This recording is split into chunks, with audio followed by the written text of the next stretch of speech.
Young Sheldon spoilers reveal that life at the Cooper household is about to get even more unpredictable when Sheldon's curiosity collides with something he can't calculate: human emotions. It all starts on a bright Monday morning in Medford, Texas. Sheldon wakes up at precisely 6:46 a.m., 1 minute after his usual time. Disturbed by the anomaly, he spends 12 full minutes recalculating his sleep schedule. A deviation of 60 seconds could imply a multivariate disturbance in my REM cycle, he says, scribbling in his sleep log. Meanwhile, in the kitchen, Mary is making coffee when she notices Sheldon walk in with 2 calculators and a graph chart. "Something wrong with your math?" she asks. "No, Mother," he replies. "Something's wrong with the universe." At school, Sheldon struggles to focus in class. Ms. Ingram is reviewing fractions, but Sheldon is lost in his thoughts. "If time isn't constant, is anything?" he mutters. Ms. Ingram stops mid-sentence. "Sheldon, are you having an existential crisis again?" "Possibly," he says. "But I've yet to determine if it's existential or just hormonal." Meanwhile, Missy is thriving in PE class, where she scores the winning point in dodgeball. Her classmates cheer, and Coach Wilkins gives her a high five. "You're on fire today, Cooper." Missy beams. "I channel my rage at my brother." Back at home, George Sr. is working under his truck. Sheldon walks up and lies on the driveway, staring at the clouds. "Dad, do you think time can bend?" George wipes his hands and replies, "Only when your mom's late for church." Sheldon frowns. That's not scientifically valid, but oddly metaphorical. George Sr. sits up. "Son, why are you obsessing over time?" Sheldon hesitates. "Because today I didn't wake up when I was supposed to, and I can't stop thinking about it. What if it means I'm broken?" George Sr. pats him on the shoulder. "Buddy, sometimes people just need rest. Even little geniuses." At dinner, the family is gathered at the table. Sheldon pokes at his green beans while Missy and Georgie argue over the last biscuit. "I had it first." Georgie yells, "You dropped it, so it's fair game." Missy fires back. Mary intervenes, handing the biscuit to George Sr. "Neither of you. Your father wins by default." Finally, George Sr. grins. Meemaw shows up late, as usual, plopping a casserole on the counter and announcing, "I got kicked out of bunco night again." Apparently, quoting Clint Eastwood while rolling dice is intimidating. Sheldon perks up. "Which quote?" "Go ahead. Make my roll," she says proudly. Later that night, Sheldon lies awake. He's built a small timekeeping experiment involving a metronome, a flashlight, and a mirror. "If I can't trust my own circadian rhythm," he mutters, "I'll create a new metric." Suddenly, there's a knock at the door. Missy peeks in. "Are you still doing science in bed?" "Technically, this is time experimentation," he corrects her. "You know you're gonna fry your brain one day," she says, shaking her head. "Maybe then you'll be normal." Sheldon sighs. Being normal is a social construct designed to suppress deviation. Missy rolls her eyes. "Good night, weirdo." The next day, Principal Peterson announces a science competition. Sheldon's eyes light up. Finally, an event worthy of my intellect.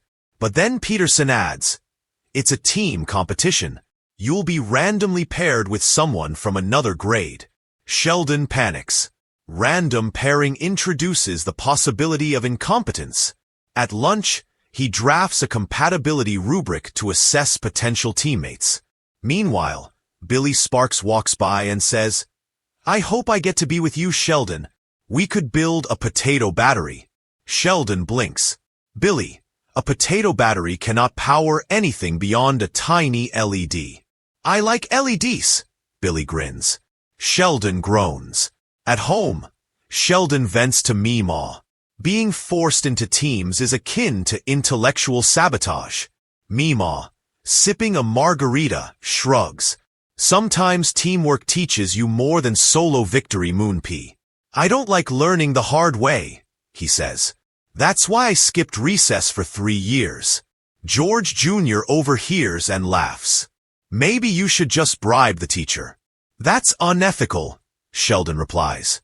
Unless it works. Then it's morally ambiguous. Later, Mary tucks Sheldon into bed.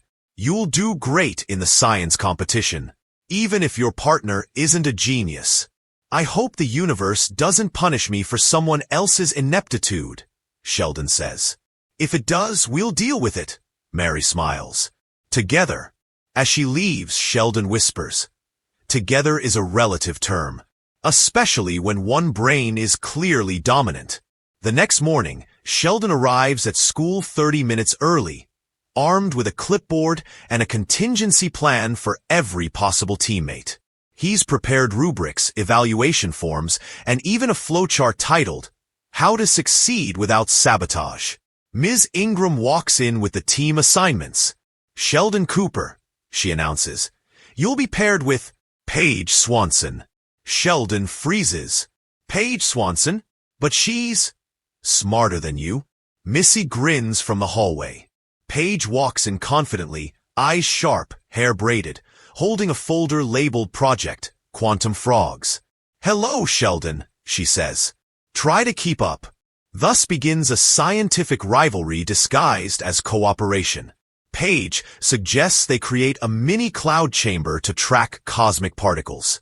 Sheldon wants to demonstrate magnetic propulsion with liquid nitrogen. Your idea's outdated, she says. Your attitude is toxic, he snaps. Ms. Ingram separates them before a chalkboard fight breaks out. At home, Sheldon vents to George Sr.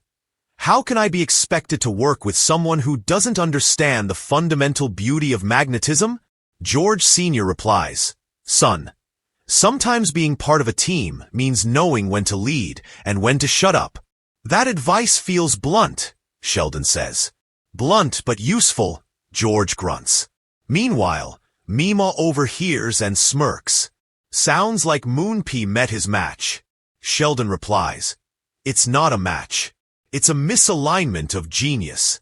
Over the next few days, Sheldon and Paige argue over every single decision, from paper thickness to font size. During one heated moment, Paige declares, You're afraid I might outshine you. Sheldon answers, I'm afraid of being dragged down by unnecessary showmanship. Georgie, watching from the couch, mutters, Y'all both need therapy.